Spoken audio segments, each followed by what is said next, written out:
Hello guys, welcome back to my new video. In this video I will show my RRB clerk prelims result scorecard. So actually ನಾನು ಕರ್ನಾಟಕದಿಂದ ನಂದು ಇದೇ first attempt ಆಗಿತ್ತು. So ನಾನು attend ಮಾಡಿದ್ದು 55 questions, but cut ಆಫೇ 58.25 ಇದೆ. So ನಂದು normalisation ಆಗಿ ಮಾರ್ಕ್ಸ್ ಎಷ್ಟು ಬಂದಿದೆ ಅಂತ ನಾನೀಗ ನಿಮ್ಗೆ ತೋರಿಸ್ತೀನಿ. ನಾನು ಆ್ಯಕ್ಚುಲಿ ರೀಸನಿಂಗಲ್ಲಿ 29 ಅಟೆಂಡ್ ಮಾಡಿದ್ದೆ, ಆ್ಯಂಡ್ ನ್ಯೂಮರಿಕಲ್ ಎಬಿಲಿಟಿ 26 ಅಟೆಂಡ್ ಮಾಡಿದ್ದೆ.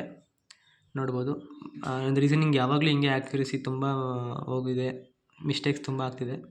ಆ್ಯಕ್ಚುಲಿ 23.75 ಬಂದಿದೆ. ನ್ಯೂಮರಿಕಲ್ ಎಬಿಲಿಟಿನ ಅಟೆಂಡ್ ಮಾಡಿದೆ 26, ಬಟ್ 28 ಬಂದಿದೆ. ನನ್ನ ಪ್ರಕಾರ ಇದು ನಾರ್ಮಲೈಸೇಷನ್ ಆಗಿದೆ. ನಾರ್ಮಲೈಸೇಷನ್ ಆಗಿ 51.75 ಬಂದಿದೆ ನನಗೆ. ಸೊ ಫಸ್ಟ್ ಅಟೆಂಪ್ಟ್ ಆಗಿರೋದ್ರಿಂದ ತುಂಬ ಲೆಸನ್ಸ್ ಇದೆ, ಕಲ್ತಿದ್ದೀನಿ ಕೂಡ. ಆ್ಯಂಡ್ ಟೈಮು ಕೂಡ ನಂಗೆ ಸ್ವಲ್ಪ ಸಾಲಿಲ್ಲ. ಎಷ್ಟೊಂದು ಜನ 65-70 ಕ್ವಶನ್ಸ್ ಅಟೆಂಡ್ ಮಾಡಿರ್ತಾರೆ, ನಾನು ಬರೀ 55 ಅಟೆಂಡ್ ಮಾಡಿದ್ದೆ.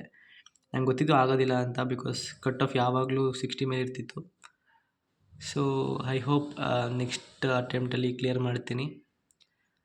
ಇನ್ನು ಮುಂದೆ ಬೇರೆ ಬೇರೆ ಎಕ್ಸಾಮ್ಸ್ SBI ಕ್ಲರ್ಕ್ ಆಗಿರ್ಬೋದು, IBPS ಕ್ಲರ್ಕ್ ಆಗಿರ್ಬೋದು, ತುಂಬ ಇದೆ. ಯಾವ್ದಾದ್ರು ಒಂದು ಕ್ಲಿಯರ್ ಮಾಡ್ತೀನಿ ಅಂತ ಕಾನ್ಫಿಡೆಂಟ್ ಇದೆ. Thank you for watching. Subscribe for more video.